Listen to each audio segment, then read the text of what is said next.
항상 생각이 이게 나한테 돈을 벌어다 줄까? 돈이 될까? 라는 생각을 되게 많이 하거든요. 근데 요것도 제가 아까 말씀드린 것처럼 챗GPT가 유행입니다. 뭘로 볼 수 있을까요? 하면 K가 붙은 게 유행이에요 라고 말씀을 드렸잖아요. 얘가 돈이 되는지 가장 확실하게 알 수 있는 거는 네이버랑 유튜브에 챗GPT를 치면은 이미 이렇게 올라와 있어요. 그러면 돈이 되는 겁니다. 제가 볼 때는 블로그랑 유튜브에 챗GPT 수익화라고 쳐서 이만큼 나오고 조회수 보시면은 이거 지금 한 달 전에 제가 이제 캡처를 떠둔 거거든요. 이제 뭐 보면은 30몇 만에, 뭐 20몇 만에, 100만에 뜨는 조회수 정말 많고, 그러면은 많은 사람들이 찾는다라는 거는 결국 돈이 된다라고 볼 수가 있어요. 근데 이제 뭐 당장에 돈이 되는 것도 중요하겠지만은 결국 우리가 잘 쓸 수 있는 것들이 중요하잖아요. 어떻게 쓸 수 있을지. 그래서 이 시간 뒤로는 그래서 이걸 나한테 어떻게 쓸 수 있는지에 대해서 좀 알려드리려고 하고, 그래서 이제 제가 말씀드리고 싶은 건 여기서 세상은 넓고 빠른 사람들은 많아요. 그럼 이제 이 정보화 시대 살면서 누릴 수 있는 가장 큰 혜택은 내가 굳이 찾지 않더라도 누군가가 만들어둔 것들을 들고 와서 학습을 하면 되는 겁니다. 그래서 이런 모든 것들이 인터넷에 사실 이미 다 있어요. 그리고 여러분들도 인터넷에 찾아서 뭐 검색을 해보면 다 나올 수 있거든요. 근데 우리가 이제 굳이 주말에 시간을 들여서 이런 걸 듣는 거는 보다 효율적으로 여러분들한테 뭐 저도 이제 되게 많은 시간을 공부를 하고 자료를 모았으니까요. 얘를 압축해서 또 인터넷에 워낙 쓸데없다는 표현을 그렇지만 나랑은 별로 상관이 없는데 라는 정보들이 워낙 많으니까 걔네를 이제 제가 다 걸러내고 좀 필요한 것들만 전달을 드리려고 합니다. 자, 몇 가지 실제 예시들을 좀 들고 왔어요. 그러면은 챗GPT를 어떻게 써야 될까에 대한 고민이 있을 겁니다. 왼쪽과 오른쪽에 그냥 똑같은 질문을 했어요. 그래서 아이폰과 갤럭시 폰의 장단점을 비교해줘 라는 맥락의 질문을 했는데 두 개 지금 답변에 그게 다르죠. 결이 다르죠. 이게 왜 다를까 생각해보면은 제가 얘는 그냥 장단점을 비교해줘 라고만 했고 얘는 장단점을 표로 비교해줘 라고 했어요. 그러니까 사실 되게 작은 차이점이거든요. 근데 이제 요거에 따라서 우리가 어떻게 받아들일 수 있는가가 다르다. 여기서 알 수 있는 거는 챗GPT는 내가 어떻게 질문을 하냐에 따라서 내가 원하는 형태의 답변을 줄 수 있는 애구나 라는 게 첫 번째 우리가 얻어갈 수 있는 인사이트예요. 두 번째는 이거는 영어라서 좀 뭐 내용 보실 필요 없어요. 중요한 게 아니에요. 여기서 전달하고 싶은 거는 제가 왼쪽도 그렇고 오른쪽도 그렇고 자전거 잘 타는 방법으로 기사를 쓰고 싶다라고 얘기를 한 거예요.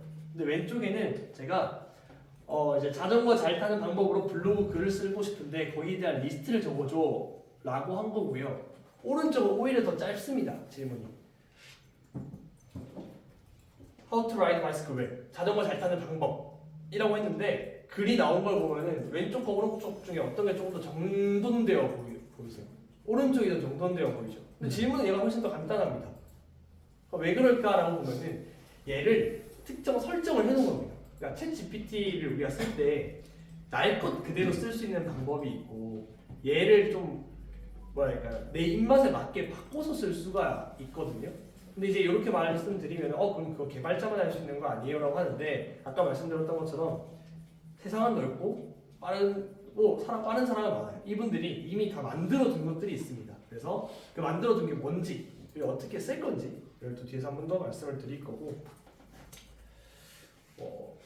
별거 다 합니다. 랩 가사 써달라고 해도 랩 가사 써주는데 이거 영어긴 한데 저희 이거 보면서 되게 신기했던 게 랩에 보면은 그걸 뭐라고 하지 이제 라임이라고 하죠. 라임 이제 예를 들면 뭐 우리 옛날 뭐 가수들도 랩을 라임 맞춰서 해야 된다고 하는데 얘도 보면은 라임을 되게 잘 맞춰서 해놨습니다.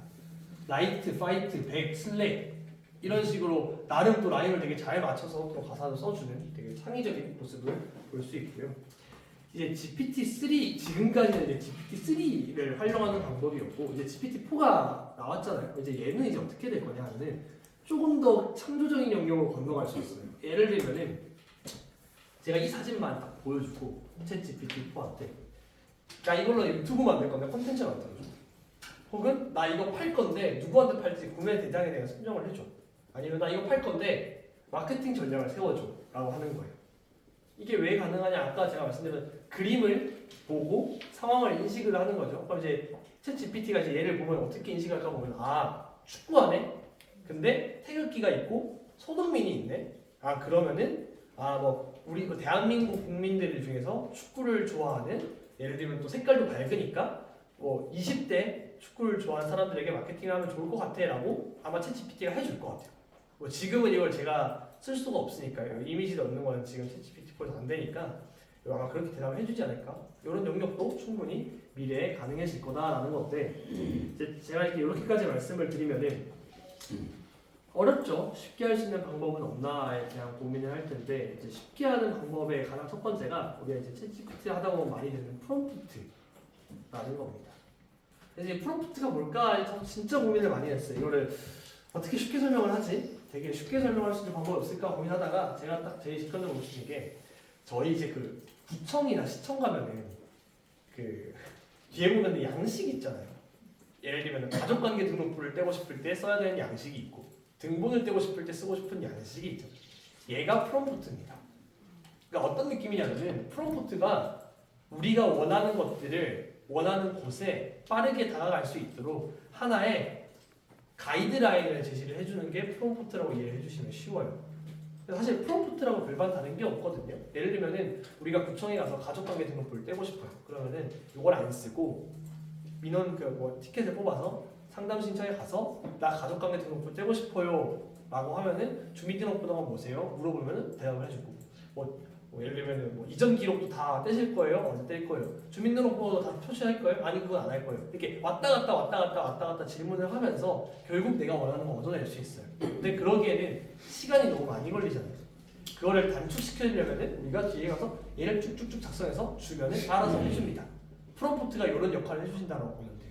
근데 그러려면은 이럴 때 필요한 게 결국 우리는 챗 GPT한테 명확한 역할을 부여를 해야 되는 거예요.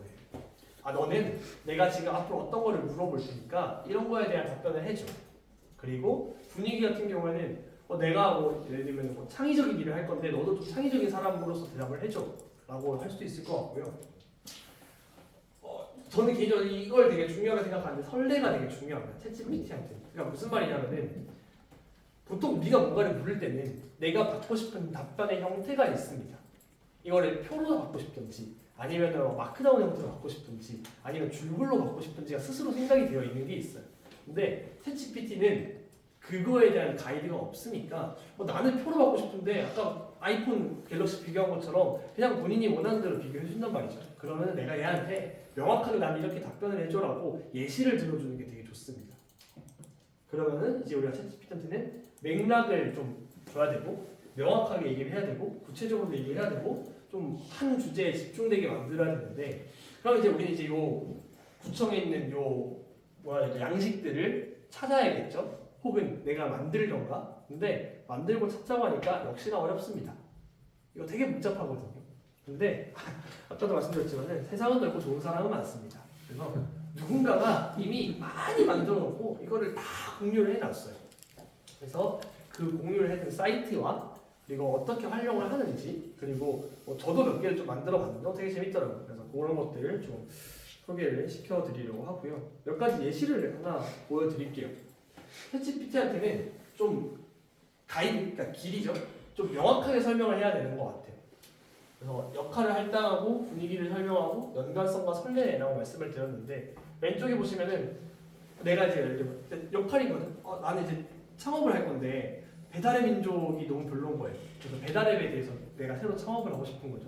챗 GPT한테 그냥 배달앱에 대해서 어떻게 생각해? 라고 하면은 대충 읽어보면 아시면 알겠지만 너무 형식적인 대답밖에 하진 않아요. 근데 제가 챗 GPT한테 역할을 부여하는 거죠. 저는 새로운 배달앱을 창업하려는 창업가입니다. 근데 너는 내 배달앱을 보고 투자를 결정하는 벤처 캐피탈의 펀드 매니저. 그러니까 이 역할을 부여를 한 거예요. 너는 이제 벤처 캐피탈 펀드 매니저야. 그리고 너는 이번에 내 배달앱 투자 제안서를 받았고 얘를 보고 실현 가능한 것인가 사업성 있는가 판단을 해야 된다. 그래서 너가 볼 때 이 배달앱에 대해서 시장은 앞으로 어떻겠냐, 내가 창업을 해서 괜찮겠냐. 사실 제가 듣고 싶은 말이 이거거든요. 내가 배달앱을 창업할 때 이게 진짜 괜찮을까를 듣고 싶은 거면은 이렇게 너는 투자한 사람이고 난 이걸 창업한 사람인데 네가 봤을 때 이거를 들었을 때 시장성 있는지 판단을 해줘 하니까 훨씬 더 정돈된 답변을 낸다는 거. 그래서 내가 원하는 것들을 명확하게 제시를 해줘야 조금 된다. 그리고 앞이랑 좀 연관이 되는 건데 원하는 걸 좀 명확하게 요구를 해야 됩니다. 앞에는 이제 저는 회사에서 마케팅 업무도 하고 있거든요. 그러다 보니까 마케팅 업무에서 널 어떻게 쓸 수 있을까? 라고 쓰면은 마케팅 업무를 저를 사용할 수 있습니다. 뭐 언어 모델로서 마케팅 전략에 줄 수 있는 언어 사용, 추세 및 패턴에 대한 통찰력을 마케팅 담당자에게 제공할 수 있습니다는 너무나 형식적인 대답이잖아요. 제가 듣고 싶은 말은 이게 아니거든요. 그럼 이제 다시 역할을 좀 부여하는 거죠. 그러니까 마케터들이 너를 실제로 어떻게 잘 쓸 수 있는가 궁금하다. 근데 대신 네가 가진 기술과 능력들을 마케터들에게 어떻게 영향을 줄 수 있는지 정확하게 설명을 해줘. 근데 이거를 네가 답하는 게 아니라 객관적인 외부에서 시선에서 이거를 실제로 어떻게 활용할 수 있는지 말해주고 문제점도 같이 얘기해주고 거기에 따른 해결책도 말해줘 라고 하니까 얘가 조금 더 제가 원하는 답변, 뭐 예를 들면 고객 데이터 분석할 때 쓸 수 있는데 어떤 것들을 어떻게 쓸 수 있는지, 콘텐츠 생성할 때 쓸 수 있는데 어떤 콘텐츠를 어떻게 쓸 수 있는지에 대한 것들을 말해준다 라고 봐주시면 되고요. 그래서 이제 종합을 해보면은 챗GPT가 절대 만능은 아닙니다. 저는 챗GPT가 우리가 흔히 이제 막 AI가 앞으로 미래를 대체할 거다라고 하지만은 저는 향후 10년 안에는 저는 불가능할 거라고 봐요. 개인적으로. 그러니까 대신 대체라는 거에 대한 거는 특정 영역은 대체를 이미 하고 있습니다. 실제로. 근데 이제 뭐 완벽한 대체의 기준으로 봤을 때 말씀을 드리는 거고. 그래서 우리가 쓸 수 있는 거는 챗GPT를 좀 시간 전략용 그리고 내가 생각하지 못하는 거에 대한 아이디에이션 용도 정도로 쓰는 게 가장 이상적이고 결국 인간의 능력적인 걸 대신을 하는 거지 챗GPT가 사고를 대신하는 건 아니거든요. 그러니까 무슨 말이냐면은 1부터 100까지 곱해봐 라고 하면은 이거는 능력이잖아요. 곱셈을 하는 능력인데 이거는 인간이 AI든 뭐 기존의 계산기도 있으니까 따라갈 수가 없어요.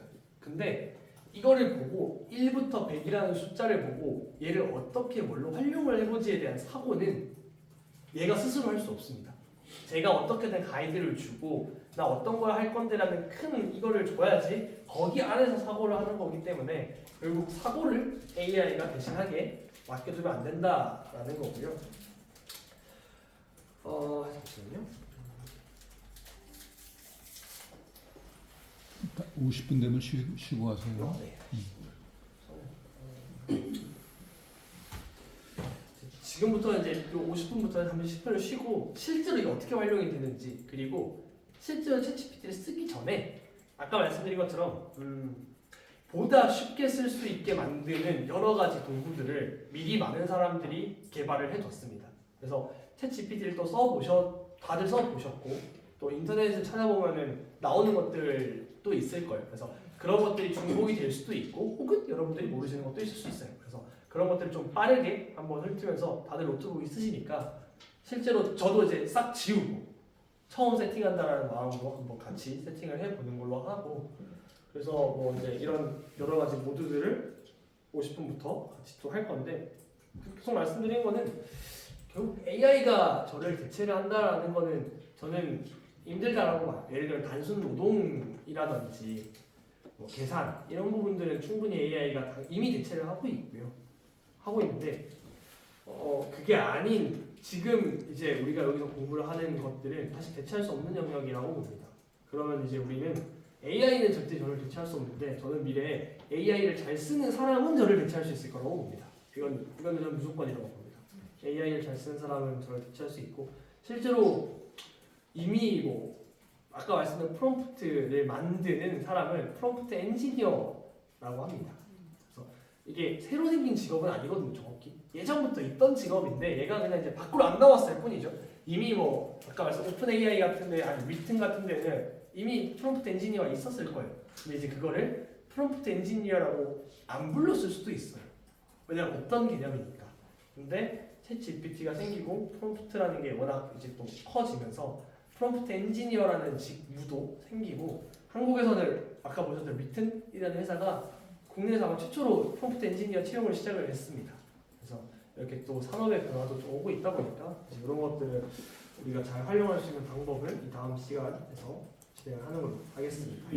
잠시 쉬고